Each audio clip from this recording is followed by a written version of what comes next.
granniopteryx, granniopteryx. She knows the truth, she's linking every link.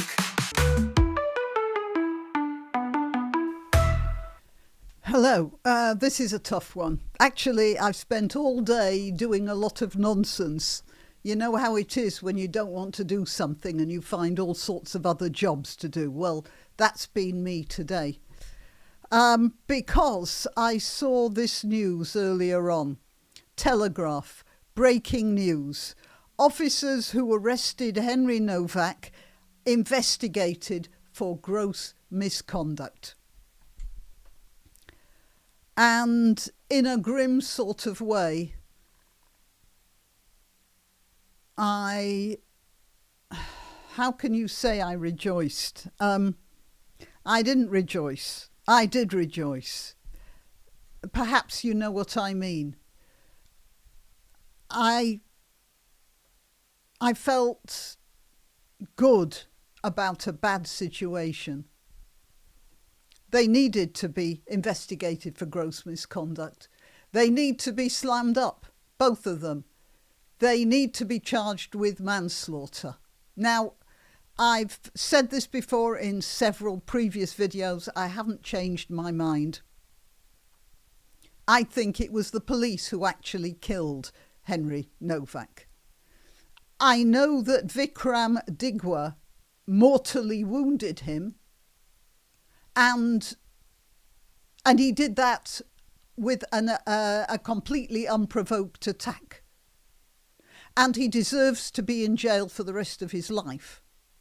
But from what I've read, there was a good chance of Henry Nowak being saved if the police hadn't removed him from the sitting position where he was sitting against the wall, and then turned him over and pulled his arms behind his back, which, you know, anyone with any imagination would realise if you have a wound in a lung, then you're opening up the chest cavity, you're moving the lung. He drowned. He had one functioning lung. That was obvious because he'd been against the wall for a while before the Digwa family actually rang the police. He'd been sitting up. The blood had obviously pooled at the bottom of his lung, but one lung was still working. And then the police turned him over, lay him on his chest, pulled his hands up. How could that not have been responsible for his death?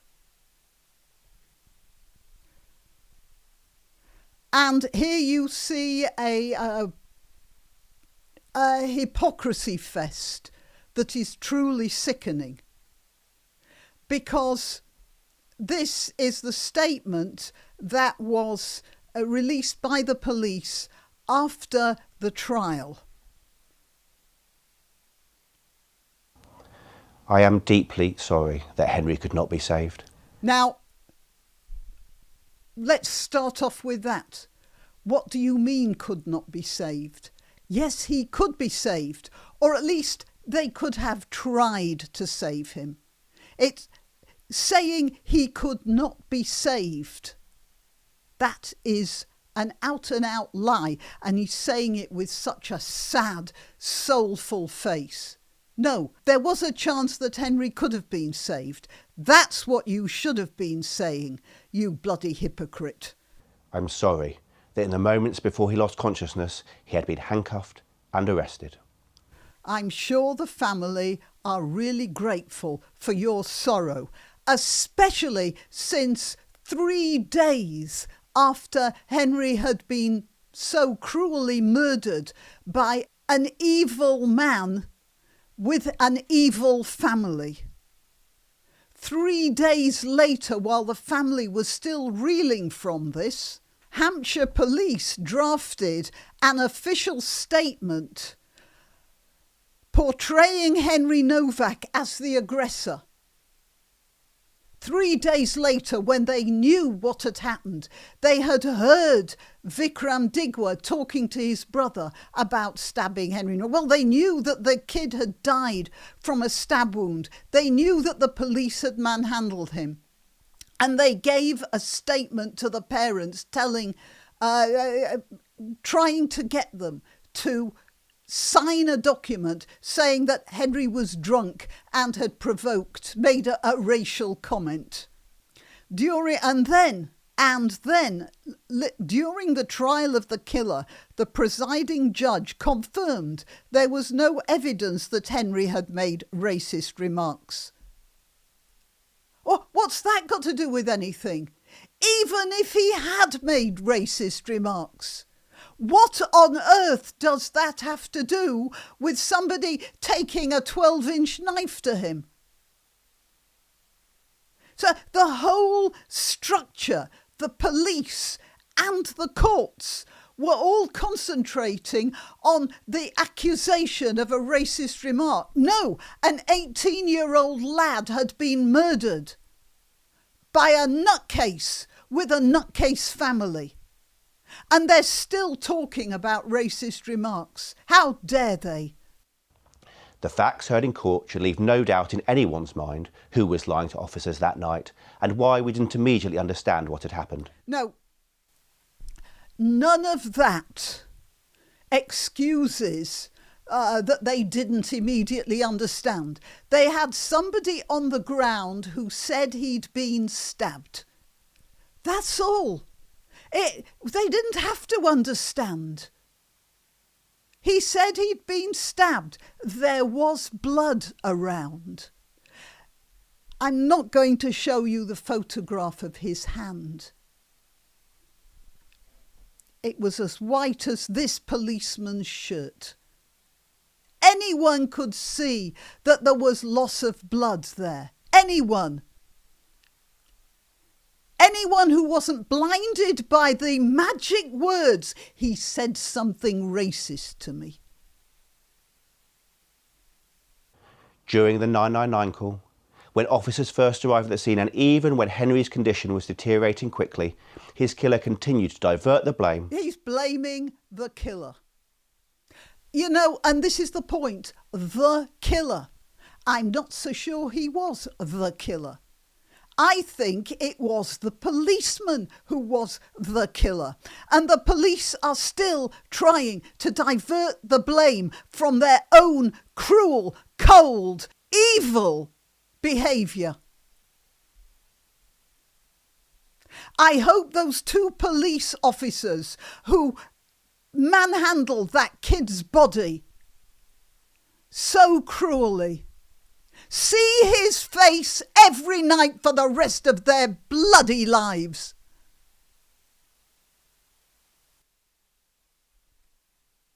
Obstruct our inquiries and never admit the serious harm which had been done. But the police wouldn't admit the serious harm either.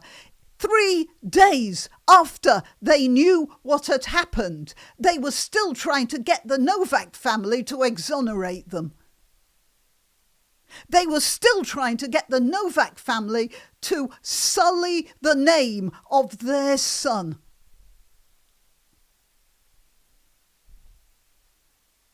And there he is, looking so heartfelt.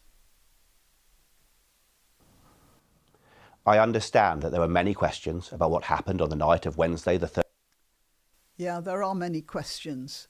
And most of them are to do with the way the police not only made the mistake on the scene, but afterwards went into full hide-it mode. 4 days. 3rd of December 2025. In those moments, the officers who attended didn't have all of the information we have today. They didn't have any more information than a kid on the ground choking out the words, "I've been stabbed." How much more information could anyone want? And it wasn't like he was thrashing about, acting badly.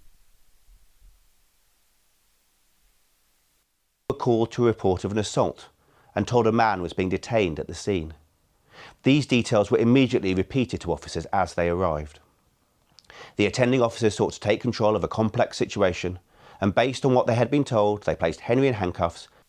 He was offering no resistance. You don't need to handcuff anyone who is offering no resistance. When they arrested Digwa, they didn't handcuff him. That kid was on the ground, there was blood about, he was offering no resistance. The only reason that copper handcuffed him was because he enjoyed handcuffing people. That could be the only reason.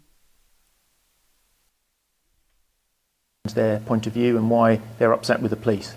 I understand that, and we get that. We are saying sorry for handcuffing and arresting Henry. We are genuinely saying that, I hope the conviction of the killer in court is at least some. He called him the killer. As I said, he wasn't the killer. The killer was the police officer. I'm not arguing for Digwa to therefore be released early. That was grievous bodily harm and attempted murder, and you might say racially aggravated. No, he should be in jail for the rest of his rotten, worthless life. But he wasn't the killer. The killer was one of his officers. Or both. One of them was particularly to blame, I think. But if you notice how all the media and the police, they're all saying the same story, they're all singing the same song. Digwa, the killer. It's like they've all agreed, let's not say that the police are responsible here. Were responsible from the beginning and have spent all the intervening time between then and now trying to wriggle out of that responsibility. Gross misconduct. No, manslaughter. At least manslaughter. 2 police officers are being investigated for potential gross misconduct following the case of Henry Nowak, who was handcuffed and arrested as he lay dying. The Independent Office for Police Conduct said evidence suggested the 2 officers who arrived first may have breached professional standards. The Watchdog added, there's also an indication one of the officers may have breached the standard relating to authority, respect and courtesy for appearing to dismiss Henry, saying he'd been stabbed. What do you mean appearing?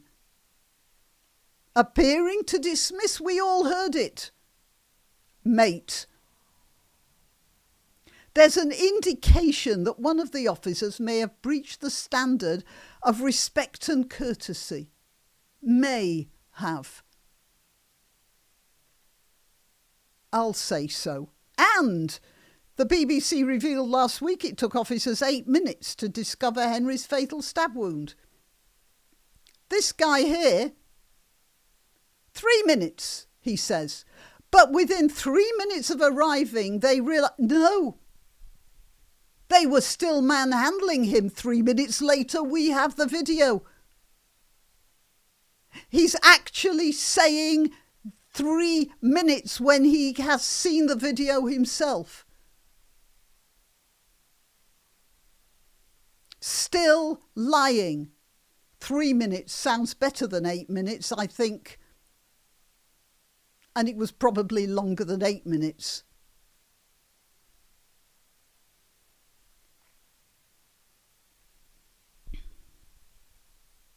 That was an 18-year-old kid. And that police officer was enjoying arresting him. He was rolling in it. He was reveling in it. I don't think you have, mate.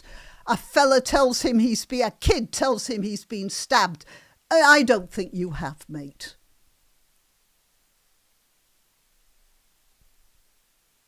And then 3 minutes. Yeah, sure. And then 3 days later, trying to get the Nowak family to write a lie against their own child while they're still reeling in shock.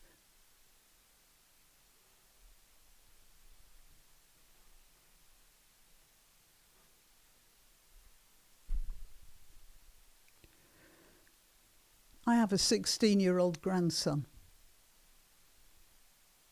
I can't get this out of my mind.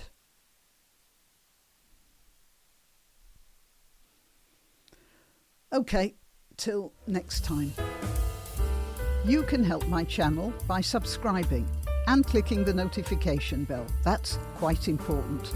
And by sharing if you're so inclined. Links to my other channels and to donation methods are in the description. But the best way you can help is simply by clicking like and notify. Thank you.